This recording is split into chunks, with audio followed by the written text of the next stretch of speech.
Welcome to Blackstone's Logical Reasoning Overview. Our purpose today is to acquire some general insight into the logical reasoning sections of the exam. In-depth analysis of the logical reasoning is covered in class. It's important to note that logical reasoning appears twice on the LSAT. It comprises 2 of the 4 sections that count, and each logical reasoning section consists of approximately 25 questions. So 25 means logical reasoning questions are about 50 of the approximate 100 questions that count towards your score. So it's half the test, very important to master. Now, the 2 sections are not different. That's a common misunderstanding. They just tested twice.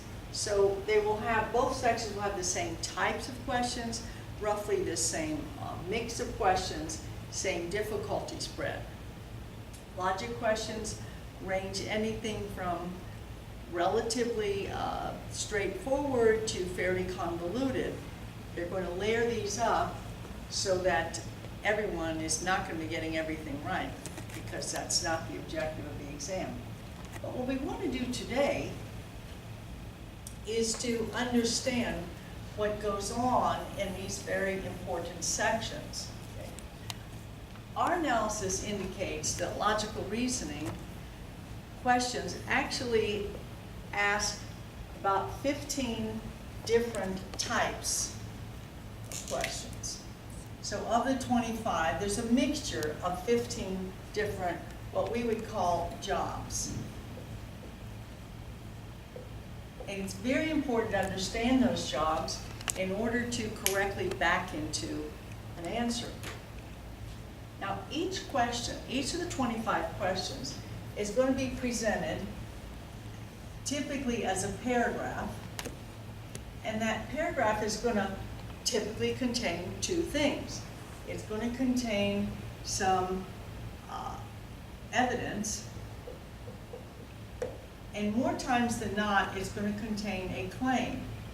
Now, evidence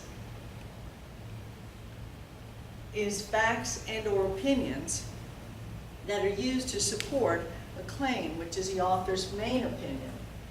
So evidence supports a main opinion.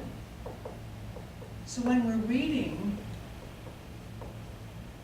the paragraphs presented, the 25 paragraphs, we always want to be conscious of separating evidence from claim. It's a little bit like this is the support piece for the point of the marker. This is the opinion being supported by the evidence. Now they won't always contain a claim, but more times than not they will. Now in logic, that support information is called premises.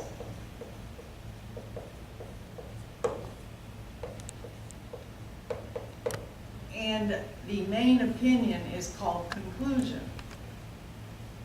And LSAT will use that terminology, but they will also use terminology of facts and or opinions which support and evidence. These all mean the same thing in simple terms. And they'll also use the phraseology claim, main opinion, conclusion, main conclusion. They all mean essentially the same thing. It's very important when you're doing logic to not get bogged down in formalities, to basically try to keep it simple, in the sense that LSAT says you do not need to have taken a logic course, formal logic course, in order to do well in these sections, and that's certainly true. So although some of the terms of formal logic, like premise and conclusion, may be helpful, they also have a very simple common meaning. We prefer to discuss these arguments in terms of evidence and claim, because you're going to law school, and those are words that are probably going to resonate with a little more emphasis for you than formal logic terms. Now, so when you're reading the paragraph, you want to use your pencil, hit some keywords. Anytime you see a claim, we recommend you bracket it. Make sure you're pulling out the author's main opinion if you notice it. We sort of analogize that to like the seed of a peach. We're looking for that core opinion that's being supported. Now then they're going to ask you a question. And this is where there will be 15 different questions that they'll ask. And we're going to do an example of at least each one of them, a kind of a silly teaching example to get the concept, and then one real question just to see how they actually present these. Each question is then followed by 5 answer choices. So again, using your pencil, because that helps us focus, and maintaining focus here is critical. You always want to underline whatever the job is. What are they asking? For instance, they might be asking, what would strengthen the author's argument? What would weaken it? What is assumed? What error of reasoning is being committed, etc. So you want to know what you're being asked to do with each one of these paragraphs. And then, in order to get the correct answer, it's usually necessary to engage in what we call POE, process of elimination.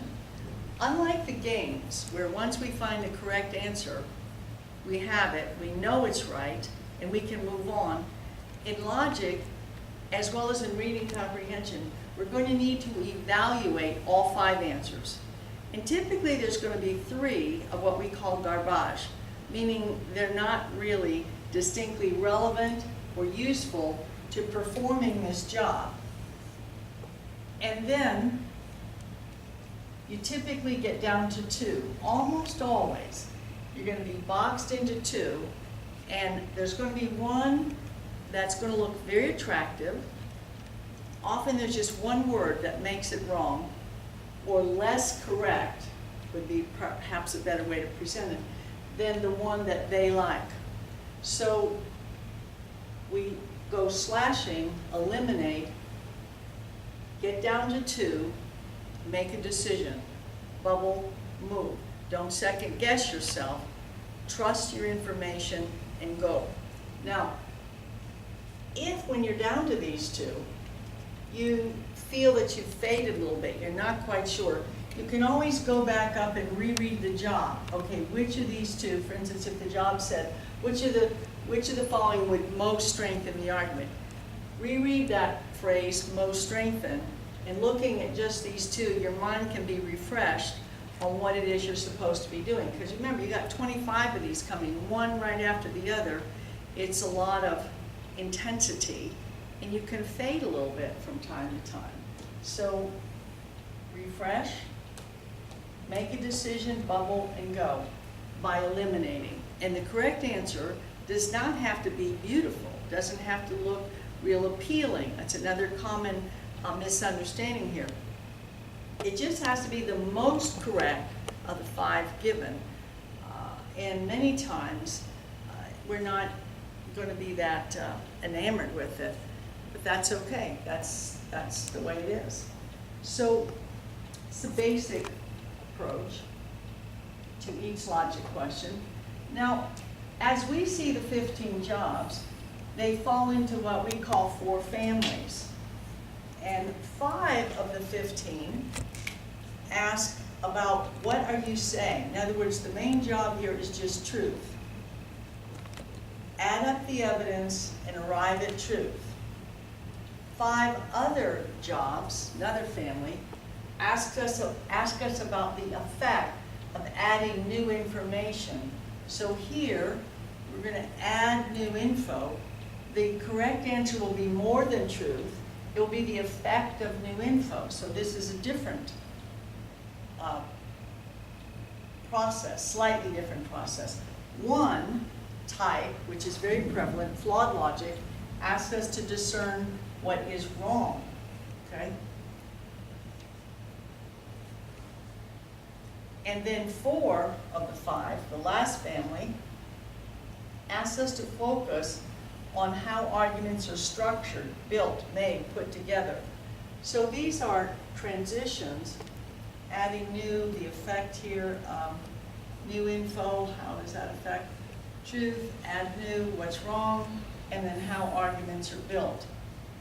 These are 4 major categories, and with each one, distinct types. So we're going to do one of each of the 15, but keep this overview in mind. We'll do these 5 first, move on to these, look at flaw, and then the last 4.